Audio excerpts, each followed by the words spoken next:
बात रंगों की हो रही थी तो काले रंग की सबसे बड़ी विशेषता बताए। रंग बदलने के बाद छोड़ो सारे रंगों को भी अपने में मिला के अपने जैसा कर लेता है। अक्सर देखा होगा आपने, है ना। तो टेंशन मत लीजिए, काले कोई तुम्हें बोले तुम काले रंग जैसे हो तो खुश हो जाइएगा कि अब तुम भी मेरे जैसे ही हो जाओगे, मिलो तुमसे।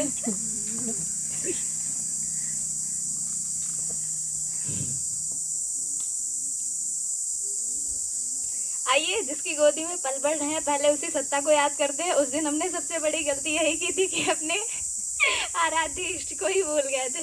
तो आइए सबसे पहले गुरुदेव माता जी को याद करते हुए, उनकी सूक्ष्म उपस्थिति का अनुभव करते हुए गायत्री महामंत्र हमारे साथ साथ। ओम भूर्भुवः स्वाहा तत्सवितुर्वरेण्यं भर्गो देवस्य धीमहि धियो यो नः प्रचोदयात्।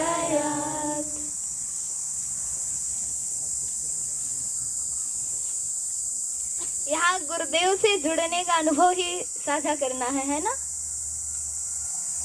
मेरा अनुभव गुरुदेव से जुड़ने का नहीं, गुरुदेव ने मुझे जोड़ा है, मुझे ऐसा लगता है। क्योंकि अगर हम जुड़े होते तो अब तक छूट गए होते, पर हमें लगता है वही पकड़ के रखे हैं जो हम साथ चल रहे हैं, है ना। हम कब तक ईश्वर का हाथ थामे रह सकेंगे इतनी जटिल परिस्थितियों में। लगता है उसी ने हमारा हाथ थामा, इसीलिए हम सब चल रहे हैं। एक कहानी बताते हैं कि आप सब किससे जुड़ने आए हो अभी? गुरु से जुड़ने आए हो। गुरु शब्द की व्याख्या करना संभव है और उसकी कृपा को बता पाना शब्दों में संभव ही नहीं है। जब व्यक्ति गुरु से जुड़ जाता है तो उसका जन्म जन्मांतर के सारे सौभाग्य उदय हो जाते हैं। बगैर पात्रता के, बगैर सौभाग्य के कोई भी व्यक्ति गुरु से जुड़ ही नहीं सकता। अगर हम सब यहाँ अनुभव करें कि यूं ही हम जुड़ गए हैं, बेवजह तो नहीं, कोई ना कोई एक गहरी वजह है जो हम सब अपने गुरुदेव से आके जुड़े। और वास्तव में सही यह है कि हम जुड़े नहीं, जोड़े गए। क्योंकि किसी को भी देखिए तो गुरु ही अपने शिष्यों की प्रतीक्षा करता रहता है। वही चाहता है कि अपने शिष्यों को ढूंढकर उस पद तक पहुंचा सके जिस आनंद में वो स्वयं उस समय होता है। स्वामी विवेकानंद और रामकृष्ण परमहंस, एक ऐसी गुरु शिष्य की कहानी जिसने पूरी दुनिया को ही एक नया रास्ता, नया दिशा दे दिया, एक जीने का ढंग सिखा दिया और बता दिया कि गुरु शिष्य का संबंध होता कैसे है। कैसे एक शिष्य गुरु के लिए अपना सर्वस्व न्यौछावर कर देता है और भूल जाता है अपनी व्यक्तिगत इच्छाओं, लालसाओं को। उसे याद ही नहीं रहता, उसे एक ही चीज याद रहता, हमारा गुरु, हमारा मिशन। और वो सब करने के बाद मिलता क्या है ना।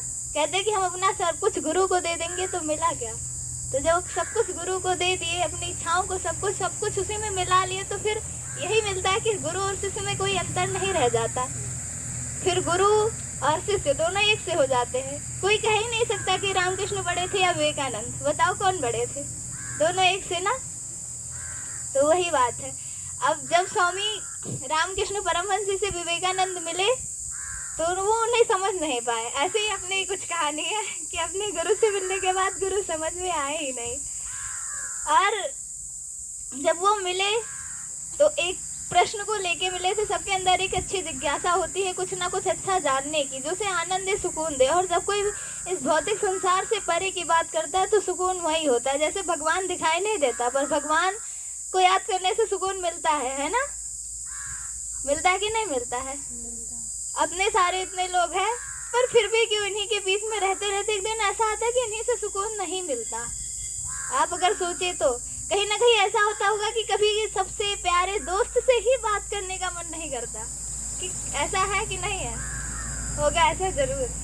तो जब स्वामी रामकृष्ण परमहंस जी से मिले विवेकानंद, तो पहले उनका समर्पण नहीं आया, पहले इच्छा ही आई कि मुझे यह जानना है, यह करना है। और एक दिन ऐसा आया कि उनका सारा परिवार बिखर गया और परिस्थितियों ने उन्हें तोड़ दिया और उनके पास कुछ बचा नहीं। तो वो रामकृष्ण परमहंस जी के पास गए और उस समय उनके पास खाने के लिए भी कुछ नहीं थे। तो उन्होंने कहा कि कुछ ऐसा कर देते कि हमारे घर के 2-3 दिन का भोजन का इंतजाम हो जाता। तो रामकृष्ण परमहंस जी स्वामी विवेकानंद जी से बोले कि आप जाओ काली माँ से बोलो, मैं उनसे प्रार्थना कर दूंगा, वो आपकी सारी इच्छाएं पूर्ण कर देंगी। तो जब स्वामी विवेकानंद जी काली जी के पास जाते हैं तो फिर वो गुरु उनके हृदय में आके बैठ जाता है और बोलता है कि इतनी छोटी चीज के मांगे और इतनी बड़ी सत्ता से। फिर स्वामी विवेकानंद जी नहीं मांगते, कहते ये तो मैं खुद भी कमा सकता हूँ, इतनी छोटी चीजों के लिए मैं भगवान को क्यों परेशान करूँ। तो वो कहते हैं मैं बहुत महंगी चीज मांगूंगा, ज्ञान भक्ति और वैराग्य मांगते हैं, जो कि नसीब नहीं होता। वो समझ में ही आ जाए या उसे पाने की इच्छा ही आ जाए तो समझिए कि ईश्वर की बहुत बड़ी कृपा है। गीता में कहा गया है कि 3 चीजें बहुत मुश्किल से मिलती हैं, मनुष्य जन्म, मोक्ष की इच्छा और एक कोई और है, हाँ, सत्संग, हाँ, महापुरुषों का साथ। ये तीनों चीजें मिलना बहुत दुर्लभ है। तो इसीलिए स्वामी विवेकानंद जी ने काली माँ से यही मांगा। फिर लौट के आए तो फिर उनके गुरु ने पूछा क्या मांगे, तो बोले कि मैंने ज्ञान भक्ति और वैराग्य मांगा। तो बोले तुम्हें तो इसकी जरूरत नहीं थी, जरूरत तो तुम्हें कुछ खाने की थी, इस समय तुम कई दिन से भूखे हो, तुम्हारा परिवार भूखा है, जाओ फिर से जाओ। तो फिर गए वो और फिर वही मांगे। फिर तीसरी बार आए और गुरु उनकी परीक्षा ले रहा था, वो उन्हें नहीं पता था, लेकिन स्वामी विवेकानंद को देखिए कितनी अच्छी चेतना रही होंगी कि वो उस परीक्षा में पास होते चले गए। और ये भी उनके गुरु की ही कृपा थी कि वो गुरु की परीक्षा में पास होते चले गए। अगर हम लोग भी किसी परीक्षा में पास हो तो ये ना सोचे कि हमने पास कर लिया, क्योंकि बिना गुरुदेव की कृपा की कुछ भी संभव नहीं है। ये तभी महसूस होता है जब हम थोड़ा और आगे की यात्रा पूरी करते हैं। स्टार्टिंग में कुछ भी समझ में नहीं आता। और फिर तीसरी बार जब दूसरी बार मांग के आए तो फिर उनके गुरु गए कि फिर यही मांग लिए, ज्ञान भक्ति और वैराग्य, नहीं जाओ इस बार कुछ और मांगो। तो फिर गए लेकिन फिर वही मांगे और ऐसे ही वो परीक्षा में पास हुए। फिर हृदय से दोनों एक दूसरे के, वो उनके गुरु हो गए, उनको शिष्य हो गए। और इसके बाद सब कुछ मिला विवेकानंद जी को।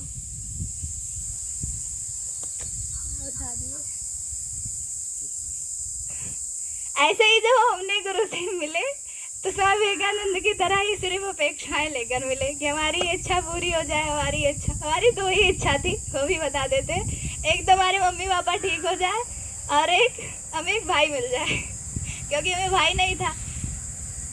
तो जब सर जी कहते थे कि कुछ मांग लो, किसी को मांगना हो, तो हम यही मांगने के लिए जाते थे। गुरु गुरु नहीं मानते थे उनको, हम कहते थे हमारी यही इच्छा पूरी कर दो। और ये सबसे गजब की बात ये थी कि उस समय सबकी इच्छाएं सुनी गई और सबकी इच्छाएं पूरी हो गई। एक लड़की थी जो बिल्कुल मेरे ही एज की थी और उसके भी कोई भाई नहीं था, उसको भाई मिल गया। और बहुत सारे लोग थे जिनको मुझे याद नहीं, उनकी सारी इच्छाएं पूरी हुई। और सर जी हमें कहा नहीं तुम्हारी नहीं पूरी होगी। उस समय गुस्सा लगा कि भाई सबकी पूरी कर देते हैं, सिर्फ हमें एक है जो इतनी छोटी सी चीज हमको नहीं दे सकते। तो हमको कहे चलो ये हमको प्यार व्यार नहीं करते होंगे, हमारी बात क्यों मानेंगे। तो बहुत दुखी हो गए। लेकिन एक जिद था कि हम बराबर जाते रहते थे सर जी के पास। जैसे स्वामी विवेकानंद जाते रहते थे रामकृष्ण परमहंस के, चाहे काली उनको चाहे पागल ही बोलने के लिए, वैसे हम भी चले आते थे सिर्फ देखने सुनने के लिए। और कभी हम अंतर मन से गुरु मान ही नहीं पाए थे। फिर धीरे धीरे कहते कि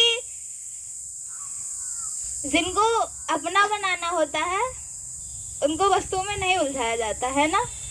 अभी 2 ऑप्शन रखा जाए, भगवान कहे मुझे चाहिए मेरा संसार, तो किसे चुनोगे? भगवान को, क्योंकि जब उन्हें पालोगे तो संसार भी तो उन्हीं का है। हमें लगता है हम तो सिर्फ संसार ही सुन रहे थे, पर बहुत कृपा थी गुरु की जो उसने हमें अपना बनाना चाहा और कुछ भी ऐसा नहीं दिया जो हम मांगे। श्रद्धा तो बढ़ी गई हमारी, घटती चली गई, पर वे बातें बहुत अच्छी लगती थी जब गुरुदेव के बारे में कही जाती थी कि गुरुदेव इतने अच्छे, ये है वो है। हम सोचते थे कि जब भी किसी सत्ता से मिला जाता है जिसके पास बहुत सामर्थ्य होता है, बल होता है, जैसे हम लोग भगवान को कहते हैं कि भगवान सर्वशक्तिशाली है ना, और जब हम उनसे जुड़ते हैं या मंदिर जाते हैं उनकी पूजा करते हैं तो एक अपेक्षा जुड़ी होती है कि हमारे सारे कष्ट दूर हो जाएंगे। आप सबकी जुड़ी होती है कि नहीं?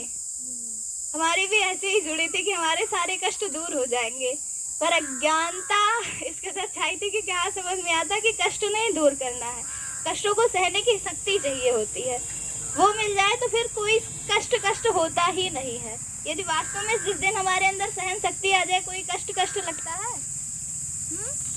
अभी ये कोई छोटा सा एग्जांपल लीजिए, पहले लिखने और पढ़ने में कितना कष्ट लगता है ना, जब हम शुरू में जाते हैं, ABCD पढ़ाते हैं और 1 साल तक वही रटवाते रहते हैं, तो हम लोग थक जाते हैं, कहते हैं ये क्या पढ़ना, अच्छा लगता है नहीं। पर वही जब सीख जाते हैं, अभी 2 घंटा लिखना पड़े, थक जाते हैं ना, थक जाते कि नहीं, कष्ट होता है, हाथों में पेन होने लगेगा, आप लगातार 2 घंटा लिखिए। पर जब आदत पड़ जाती है, IAS वालों को देखिए 8-8 घंटा लिखते रहते हैं, लिखते कि नहीं, मेंस की परीक्षा के लिए वो 8-8 घंटा 9-9 घंटा प्रैक्टिस करते सिर्फ लिखने की।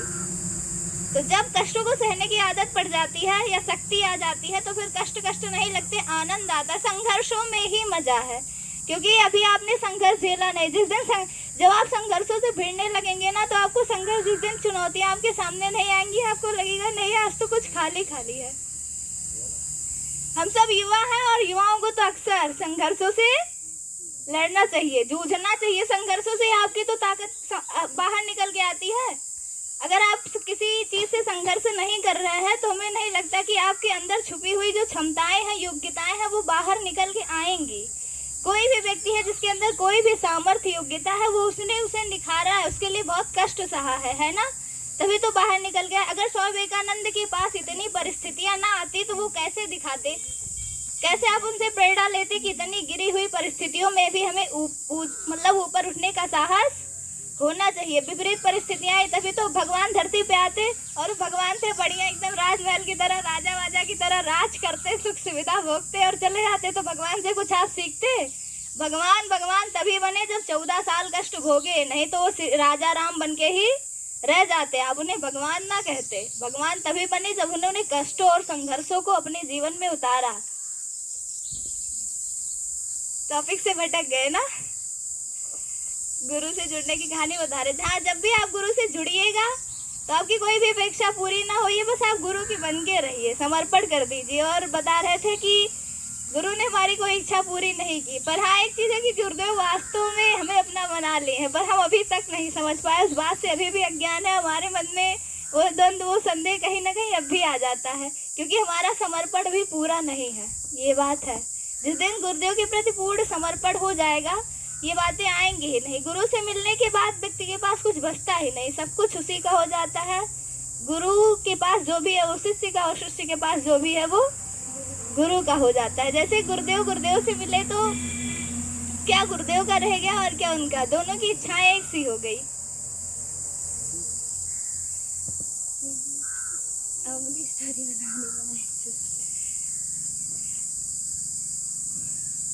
सहजता नहीं आ पाती आप लोग के बीच, पता नहीं क्यों है।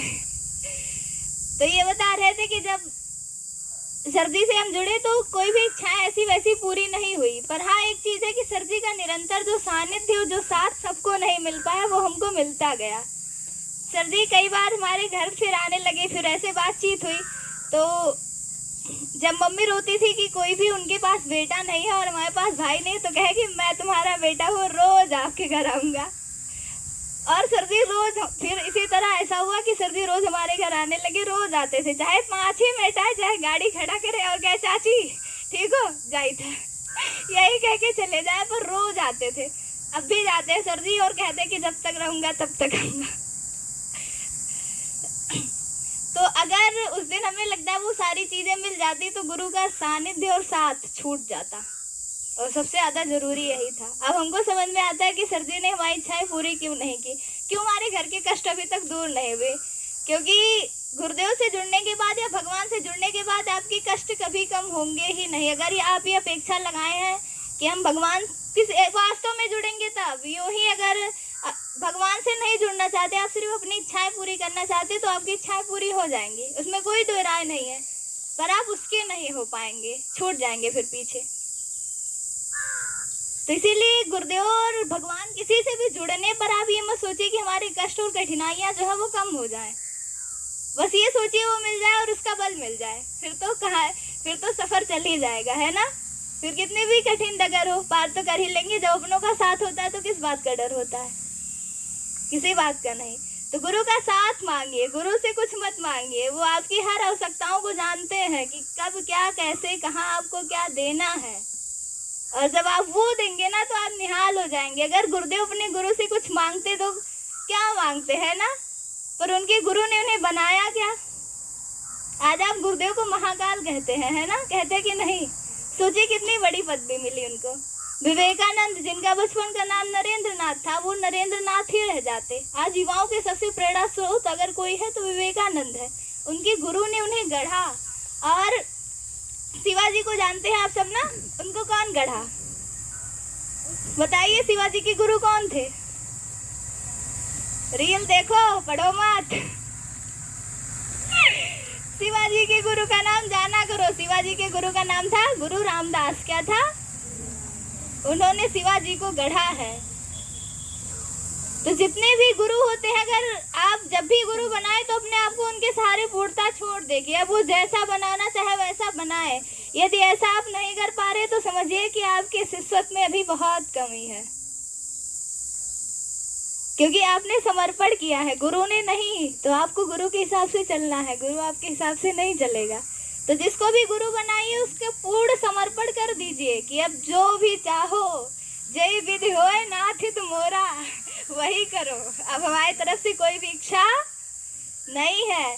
और एक बात बताए आपको, आप किसी भी को गुरु मान लीजिए, फिर देखिएगा आपके लिए वो वही बात बोलेगा जो आपको वास्तव में जरूरी है। आप सर जी को, भैया को, इसमें से किसी को गुरु मानते हैं और पूर्ण समर्पण के साथ लग जाइए, फिर देखिए कि आपके जीवन में वो सारी चीजें होंगी जो एक गुरु के द्वारा शिष्य को मिलती है।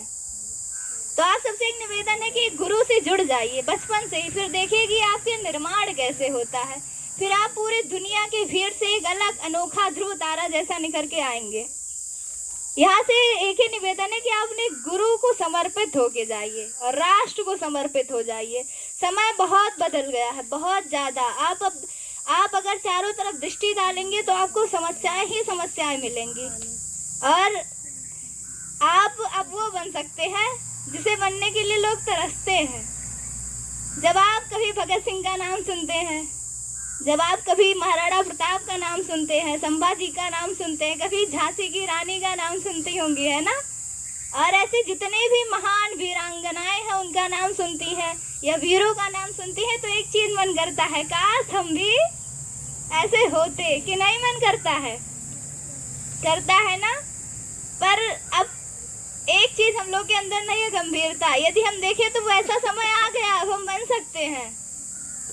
बन सकते कि नहीं? वैसा समय है कि नहीं है? कभी आपने सुना होगा चिपको आंदोलन चला था कि नहीं? और कौन कौन चलाया था उसे?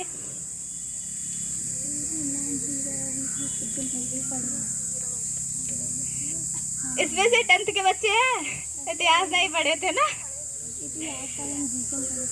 हाँ,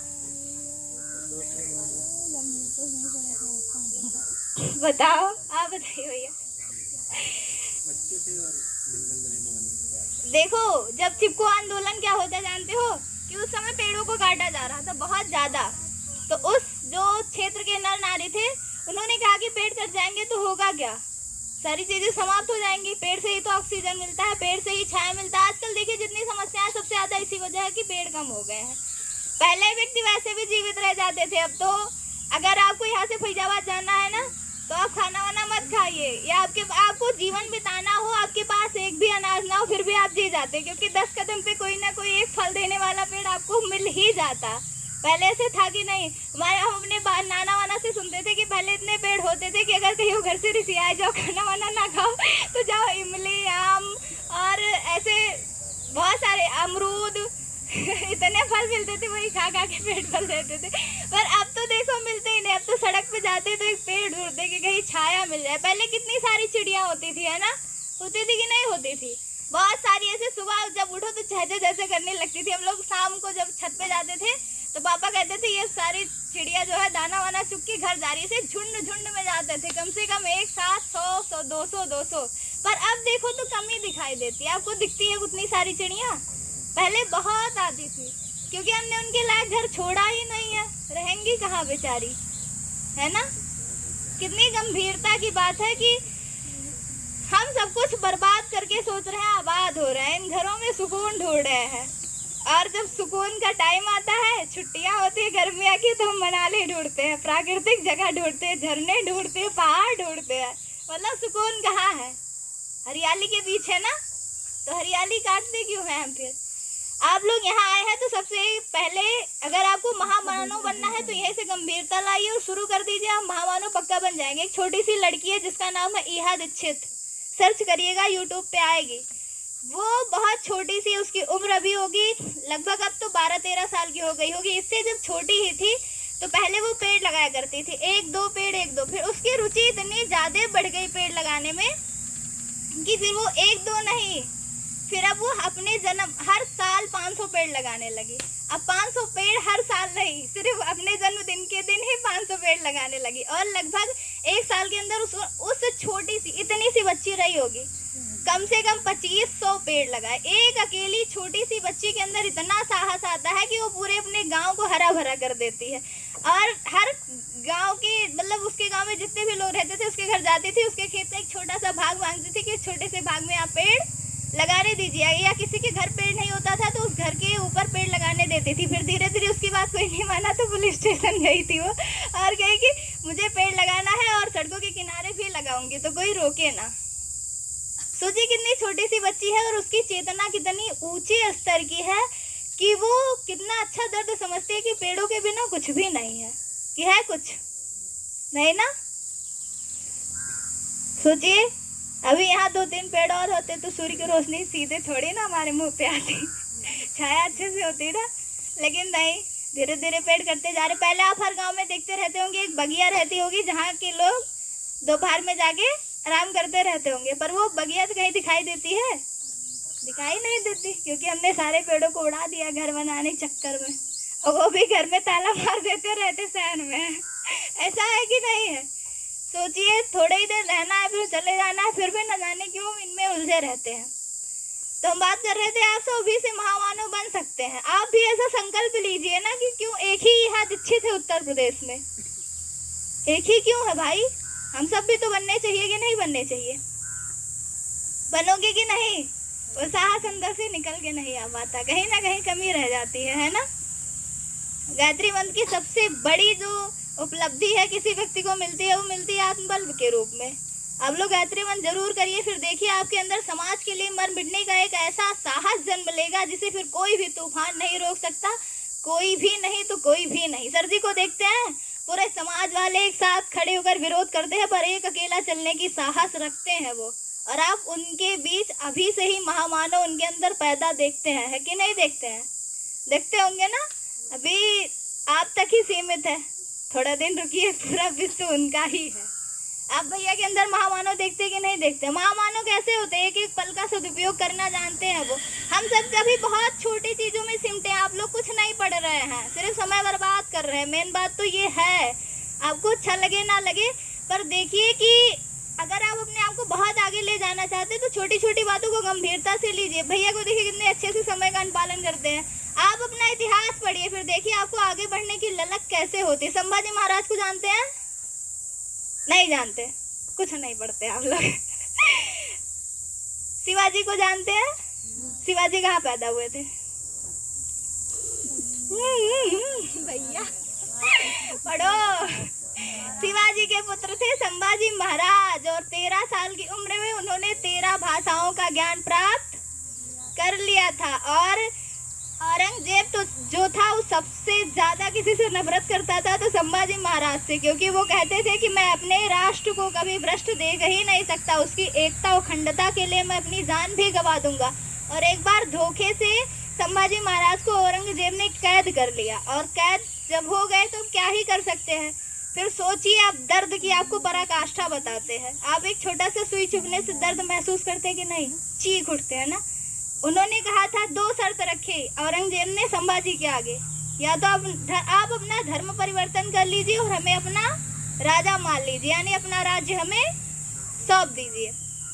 संभाजी महाराज ने कहा कि यदि आप हमारे शरीर के एक एक अंग को भी काट डालेंगे तो भी हम अपना धर्म परिवर्तन नहीं करेंगे और ना ही अपने राज्य को आपके हाथों सौंपेंगे।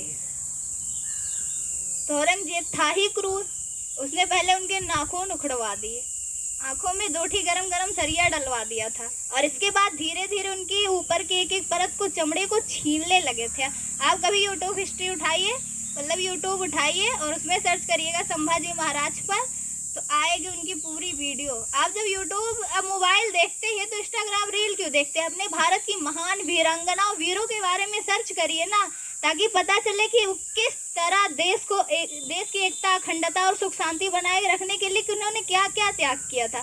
आप उदाहरण नहीं देखेंगे तो आगे नहीं बढ़ पाएंगे। आप किसी को अच्छा करते हुए नहीं देखेंगे तो आपके अंदर जो अच्छा करने का साहस है वो भी मर जाएगा, ये बात है। कभी कभी जब हम लोग थक जाते हैं तो देखते गुरुदेव कैसे रहे होंगे, जो थकते ही नहीं रहे होंगे। कभी कभी लोग किसी की कड़वी बातें नहीं सह पाते तो सोचते गुरुदेव कैसे सह रहे होंगे। कभी कभी हम लोग होता है कि अब कुछ करने का मन नहीं करता तो गुरुदेव नित्य निरंतर कैसे करते रहे होंगे। एग्जाम्पल आता है ना आंखों के सामने, तो एक नया साहस आता है। तो जब भी आप इतिहास पढ़ेंगे ना तो आपके अंदर भी साहस आएगा। ये जो जितनी भी आज की कमियां है ना, सिर्फ इसीलिए है कि अपना इतिहास भुलवा दिया गया। हम लोगों ने अपने बुजुर्गों के हाथों से वेद, गीता, रामायण और जितने भी सदग्रंथ से छीन लिए हैं। उन्होंने छोड़े नहीं है, छीने गए। पूछो कैसे? अंग्रेजी शासन आया, धीरे धीरे हम लोग इंग्लिश मीडियम स्कूल में जाने लगे, अब हम वहाँ सीखने लगे गुड मॉर्निंग ब्रदर, भूल गए नमस्ते वाला गुड। फिर दादाजी सिखाने लगे, नहीं बेटा नहीं, पाँव छुआ जाता है। तो आप कहते नहीं दादाजी गुड मॉर्निंग बोला जाता है, तो बोलते नहीं पाँव छुआ जाता है। वो आपको सुनाते हैं रामायण की चौपाई कि प्रातः काल उठ के रघुनाथ था, तो आप उनको सुनाते इंग्लिश मीडियम वाला। फिर आप कहते दादाजी आप सब क्या पढ़े, जमाना बदल गया है, इसे मत पढ़िए। ऐसा ही हुआ रहा होगा, हमें लगता है, क्योंकि अभी हमें ये सब पुरानी बातें लगती है। जब कोई बात करता है कि वेद पढ़ो, गीता पढ़ो, पुरानी बातें लगती है कि नहीं लगती हैं? लगती है। इसका महत्व हम लोग भूल गए हैं। हमें लगता है कि ऐसा जमाना आ रहा है जहाँ हमें फिर से खुद ही अपने बुजुर्गों को अपने हाथों से ही उन्हें ये धर्म ग्रंथ पकड़ाने ही पड़ेंगे। पहले खुद पकड़ने पड़ेंगे फिर उन्हें, क्योंकि जितनी भी कमियां आई हैं इसी की वजह से आई। आज लोगों का चिंतन भ्रष्ट हो गया है, चरित्र नष्ट हो गया है, लोगों के अंदर से संवेदनाएं, करुणा सूख गई है, रिश्ते बेईमानी हो चले हैं, किसी के अंदर किसी के प्रति कोई भी अच्छा भाव रह ही नहीं गया है। हर कोई सिर्फ अपने पीछे लगा हुआ है। वो सुधैव कुटुंबकम की जो भावना भारत के बच्चे बच्चे के अंदर पलती थी वो सूख गई। इसका कारण यही है कि हमारे अंदर का सद्ज्ञान नष्ट हो गया है। आप पुस्तकें पढ़ेंगे तो वहाँ पुस्तकें पढ़ने से सिर्फ आपको ज्ञान नहीं मिलते, आपके अंदर वो जितने भी गुण होते हैं वो सब जीवित होने लगते हैं, जैसे कि करुणा, प्रेम, दया, ममता, जो भी गुण है आप पढ़िए तो पढ़ के तो देखिए एक बार। किताबों का आनंद हम लोग भूल जाते हैं, लेकिन जब कभी किताबों के आनंद में एक बार खो के देखिए, फिर देखिए आपको वो पढ़े बिना चैन नहीं आएगा कभी भी। आप ये सोचते होंगे कि हम ये सब पढ़ेंगे तो हमारा सिलेबस छूट जाएगा, फिर हम आगे नहीं जा पाएंगे, डॉक्टर, इंजीनियर नहीं बन पाएंगे। कितने उदाहरण आपको ऐसे दे देंगे कि जो उन्होंने गीता पढ़ के ही आगे गए हैं। आप विवेक बिंद्रा को देखे हैं? नहीं देखे ना? इस समय वो सबसे टॉप के बिजनेस मॉडल में आने लगे हैं। उनका मतलब बहुत अच्छे हैं, बिजनेसमैन भी हैं, उनकी खुद की कंपनी भी है, पर वो 4 साल सिर्फ एक ही काम किए थे, गीता पढ़े थे। वो गीता भी पढ़ाते हैं और वो जितने भी महापुरुष हैं उनके ऊपर एक केस स्टडी भी बनाया। अगर आप देखेंगे तो उन्हें इतनी उपलब्धियां अगर पूछेंगे आप कहाँ से मिली तो बताएंगे कि गीता पढ़ने से मिले। आप फेसबुक और ये सब इंस्टाग्राम चलाते हैं ना, फोन चलाते हैं ना, इसके मालिक कौन है? सिर्फ टाइम वेस्ट करते हैं आप फोन पे, उससे कुछ अच्छा सीख नहीं पा रहे हैं। बताइए इसके मालिक कौन है? पढ़ो भैया, नहीं तो अगले साल शिविर में वो तो और 100 क्वेश्चन लेगा। कंफर्म नहीं बताया ना। मार्क जुकरबर्ग और स्टीव जॉब है ना, इनसे आप जब कभी पूछेंगे कि जिंदगी में जब कुछ भी समझ में ना आए तो क्या किया जाए, तो ये आपको एक सॉल्यूशन देंगे कि भारत जाओ और भारत में जितने भी आध्यात्मिक लोग हैं उनसे मिलो। एक बार पूछा गया था मालिक से इस कंपनी के कि सुकून और शांति कहाँ मिले, जब जीवन में कुछ भी समझ में ना आए तो क्या किया जाए। तो उन्होंने कहा कि उत्तराखंड में एक छोटा सा गांव है, वहाँ एक नीम करोली बाबा रहते हैं। जब वहाँ आप प्रवेश करेंगे तो प्रवेश करते से ही आपका मन शांत हो जाएगा और जीवन की सारी समस्याओं का हल मिल जाएगा। यानी अध्यात्म में सब कुछ है। अच्छा, आप पृथ्वी भूगोल पढ़े हैं ना? पढ़े कि नहीं? चलो ये भी समझ लेते। अब भूगोल ये हमारी क्या है, सतह है ना। अब ये मैदानी इलाका है, धीरे धीरे जाएंगे तो आपको क्या मिलेगा?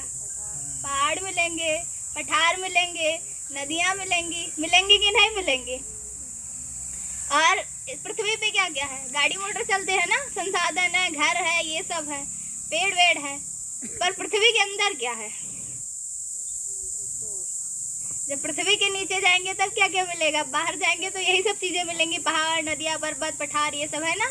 जब पृथ्वी के नीचे जाएंगे तब हाँ, जब धीरे धीरे जाएंगे तो पेट्रोलियम मिलेगा, कहीं कोयला मिलेगा। अब सोचिए, जितनी भी ऊपर भौतिक चीजें हैं उन सबका आधार कहाँ है? पृथ्वी के अंदर। तो जितने भी सब कुछ आपको अपने बाहर दिखाई देते हैं वो सब आपको अपने अंदर डूबने पर ही मिलेंगे। मिलेंगे कि नहीं?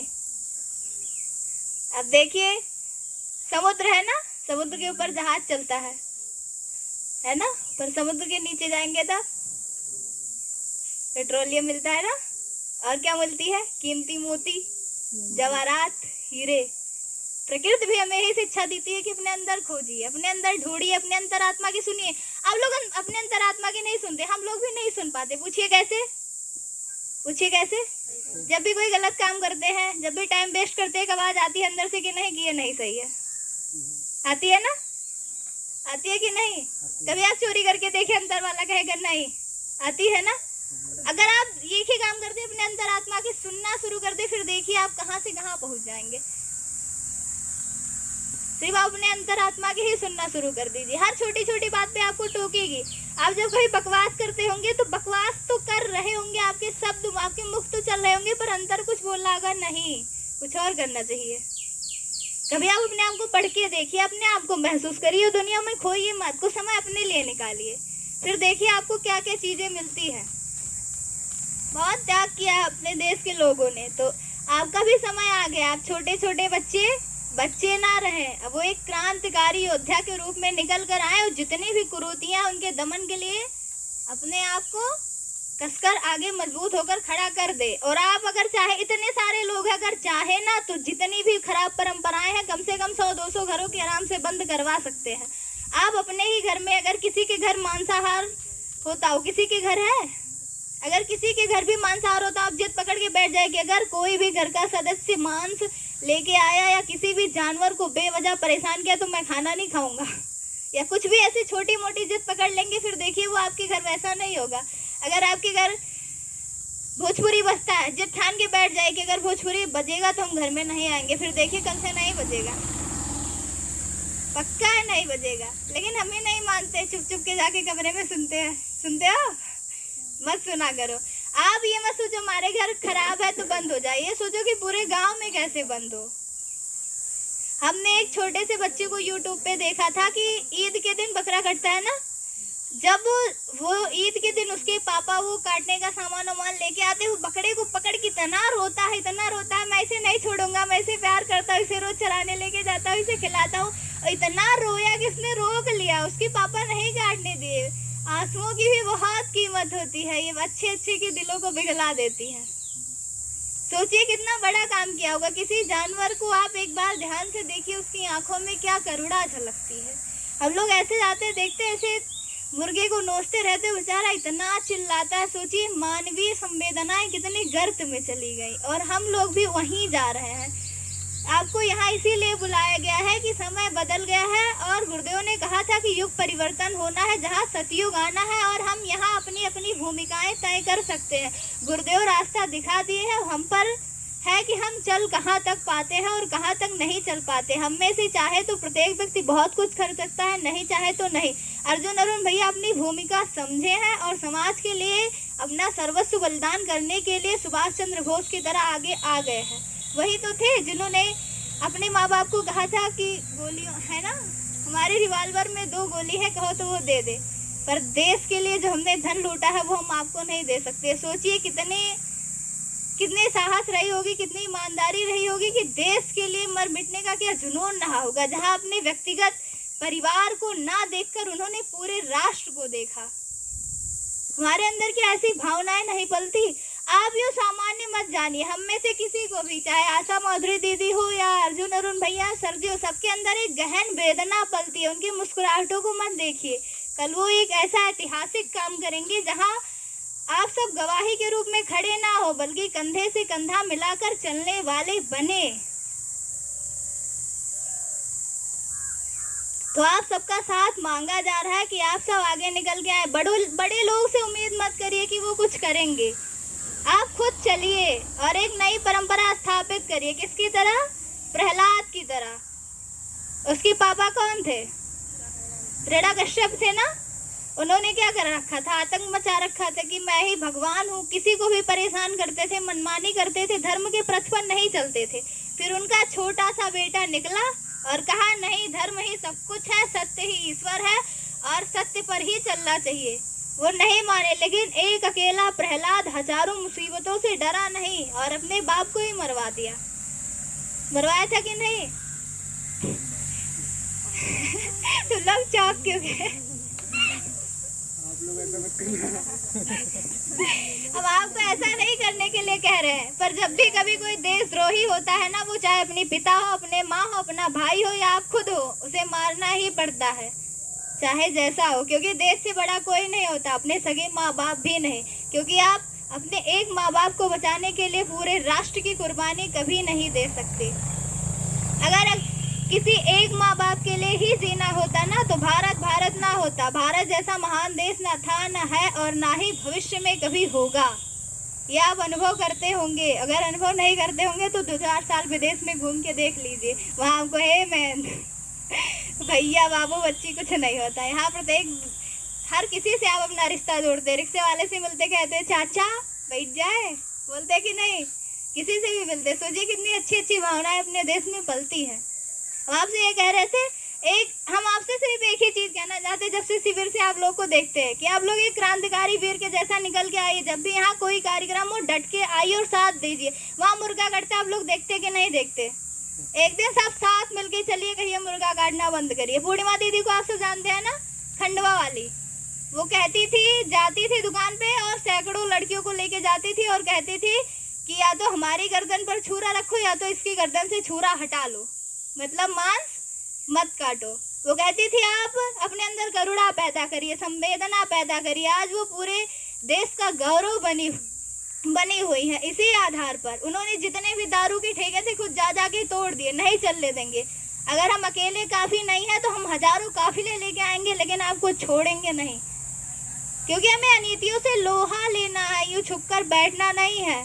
अगर कोई अकेला व्यक्ति साहस नहीं कर पा रहा है तो आप उसके साथ चलिए, कंधा से कंधा मिलाकर, ताकि कल को जब इतिहास गढ़ा जाए तो ये कहा जाए कृष्ण के साथ ग्वाल बाल थे, राम के साथ बंदर थे, तो हम भी उन्हें में अपना नाम लिखा ले। हम भी गुरुदेव को अपना पिता मानते हैं। हमारा पिता किसके लिए जीता मरता है वो भी हमें देखना चाहिए कि हमारे गुरुदेव किसके लिए पीड़ा सहते थे, किस बात के लिए तकलीफ सहते थे। हम अब अगर सर जी को, अर्जुन भैया, अरुण भैया को मानते हैं तो हम इनके अंदर छुपी हुई पीड़ा को देखें कि ये करना क्या चाहते हैं, उसमें अपना साथ दे। यदि हम ऐसा नहीं कर पा रहे तो हम यूं ही झूठे रिश्ते को बनाए ना रखें।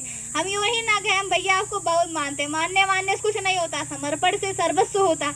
अगर गुरुदेव अपने गुरु से कहते नहीं गुरुजी हमको आपको बहुत प्यार करते, ये वो नहीं, सीधा उन्होंने समर्पण किया कि आप जो कहिए वो हम करेंगे। तो आप लोग भी करिए और यहाँ जो भी कहा जा रहा है वो सब कुछ करिए। अपने अंदर एक बात बैठा लीजिए कि हम अनीतियों से लोहा लेंगे तो लेंगे, कुछ नहीं कर पाएंगे तो जो कहा जाएगा वो तो करेंगे। अगर खुद से कोई योजना नहीं बन रही है तो यहाँ जितनी भी योजनाएं बने उसे सफल बनाने के लिए आप भागीदारी करिए। सोचिए कितनी महान योजना चलती, किसके भीतर ये पलता होगा कि कहीं कोई छोटा सा जानवर है उसे तंग किया जा रहा है। किसी समाज में किसी व्यक्ति के अंदर ये आता है, हम सबके अंदर कभी आता है जब हम कभी देखते हैं कि मुर्गा मछली कहीं कट रही है, कहीं उनके प्राण जा रहे हैं, तो ये अंदर से साहस संवेदना आती है निकल के कि नहीं इनको बंद कराना चाहिए। आता है भैया? आना चाहिए। अगर नहीं आता तो आप सोचिए, आप ऐसे बैठे रहिए, कभी सर्दी मिले तो सर्दी से कहिए चलिए सर्दी हम लोग साथ मिलके लड़ेंगे, उसे बंद करवाएंगे। वो कहेगा हमारी रोजी रोटी कैसे चलती है, तो आप जवाब दीजिएगा हम आपको और थोड़ी सुविधाएं देते हैं, थोड़ा धन देते हैं, आप कोई और व्यापार शुरू करिए। और आप जब भी यहाँ से जाइए किसी से मिलेगा तो तुरंत क्वेश्चन पूछिएगा आप करते क्या है। पहले आप अपने आचरणों से शिक्षा दीजिएगा। यहाँ से जाइएगा तो सुबह सबसे पहले उठिएगा, मम्मी पापा को पैर छुइएगा। लड़के तो खासकर लड़कियों को छूने नहीं दिया जाता, फिर भी आप छुइएगा, कहिएगा आप हमारे लिए भगवान है। तो हम आपकी बेटी, आप हमें दुर्गा देवी मानते हैं, तुम्हारा कहना भी मानिए। अगर जैसे कहे कि बेटी आप पाँव नहीं छूती, क्वेश्चन करना क्यों? जिस दिन आप सब क्वेश्चन करना शुरू कर देंगे ना, आपके घर से आधी समस्या वैसे खत्म हो जाएंगी।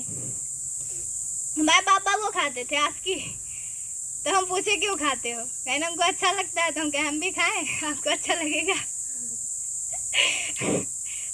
तो कुछ नहीं बोल पाए। अगर आपके पिताजी कोई भी ऐसा नशा वशा करते हो, पूछो क्यों करते हैं, तो कहेंगे अच्छा लगता है, तो कहिए हम भी करें। तो वो कुछ बोल नहीं पाएंगे। तो कह दीजिए छोड़ दीजिए, आप ही को हम देख के सीखते हैं। आप किसको देख के सीखते हैं? अपने आस पड़ोस के लोगों को जिनसे मिलते हैं। तो इसीलिए हर चीज पर सवाल करना सीखिए और अपने अंदर एक देश का बच्चा पैदा करिए। आर्मी को देखते होंगे, बड़ा साहस आता होगा, वैसा करने का मन करता है, पर आप भी वैसा कर सकते, बहुत सारी योजनाएं चला सकते हैं यहाँ से। तो जैसा भैया कर रहे हैं वैसा साथ दीजिए। और जितने भी वंचनाएं, आप कहीं भी दारू वारू के ठेकों को देखते हैं ना, बंद कराने का मन करता है कि नहीं? कितने घर बर्बाद हो रहे हैं। आप एक बार अगर सोचेंगे तो कितनी सारी औरतें यूं ही बेवजह पीट दी जाती हैं। आप उनकी संवेदना को थोड़ा अपने अंदर पैदा करिए, उनके दर्द को महसूस करिए कि कितने बच्चे इसी वजह से पढ़ने को नहीं पाते होंगे, क्योंकि उनके पापा दारू पीते हैं। एक परिवार अपना बताते हैं अपने गांव का, कि वहाँ उनके पिताजी दारू पीते थे और उनकी बहुत पीते थे, वो कुछ करते ही नहीं थे, सिर्फ पीते थे। उनकी पत्नी जो थी थोड़ा बहुत कमा के उनके 2 बच्चे थे, उनका पेट पालती थी। और धीरे धीरे ऐसा हुआ, वो पीते गए, धीरे धीरे उनके बच्चे बड़े हुए और अभाव था, तो उन्होंने पढ़ाई लिखाई नहीं की। उनके बच्चों ने बड़े होकर, उन्हें भी उनकी मम्मी कमाने चली जाती थी, तो गुड़ कौन सिखाए कौन अच्छा बुरा। अब वो दोनों बच्चे भी दारू पीने लगे और उनके जो पिताजी थे वो दारू पीते पीते मर गए। एक बच्चे का तो दारू में इतना इंटरेस्ट लगा कि अब उसके पास धन नहीं होते थे, वो चोरी करके पीने लगा और आज वो जेल में है। एक पूरा परिवार बिखर गया कि नहीं बिखर गया? और उसी में से कोई एक अच्छा निकलता तो समाज को भी उससे लाभ मिलता और उसको भी।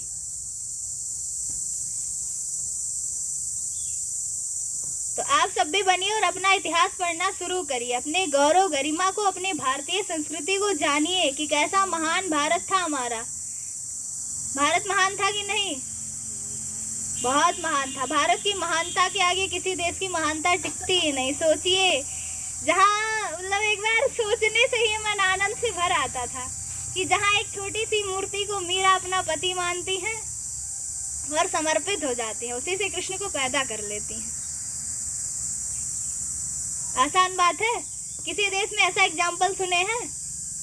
नहीं सुने होंगे। अपने यहाँ कोई भी आता है तो उसे सीधा भगवान मान लिया जाता है, कहता है अतिथि देवो भव। किसी और देश को सुनते हैं कि ये नीति है किसी और देश में? नहीं सुनते होंगे। जहाँ की वीरांगनाएं, आप उनको जानते होंगे। महाराणा प्रताप की दादी कौन थी बताइए? महाराणा प्रताप की दादी का नाम जानते हैं आप सभी? पढ़ो इतिहास भैया। अपने ही देश के बारे में नहीं जानोगे तो सोचिए, इस पावन धरा पर जन्म लेने का उद्देश्य आप कहाँ सफल कर पाएंगे, जब आप अपने देश के वीरों को ही नहीं जानेंगे, जिससे आपकी गौरव गरिमा की पहचान है। महाराणा प्रताप की दादी का नाम था महारानी पद्मावती। उनके जैसा इतिहास कहीं देखने को मिलता ही नहीं है, कि जब भी किसी आताताई ने उनके स्वाभिमान की तरफ आंख उठा के देखी तो उन्होंने जौहर की ज्वालाओं को भी हंसी खेल समझ लिया। और आजकल हमारा और आपका एक दूसरे के प्रति दृष्टिकोण ही नहीं सही हो पा रहा है। हमारा गला वाला बैठ गया है। इसी के साथ धन्यवाद और एक अपेक्षा और एक आशा कि आप अपने अंदर वो करुणा संवेदना पैदा करेंगे, जो देश के दर्द को पहचान कर आपके अंदर वो साहस लाए कि आप उस मार्ग पर आगे चल सके, जहाँ हमारे देश के अनेक वीर, अनेक महापुरुष और महामानव चलते हैं। और आप भी अपने स्तर को महामानव से कम मत रहने दीजिएगा। हमारे सर जी भी बार बार यही कहते हैं, हम भी यही कहेंगे। बस इसी के साथ धन्यवाद।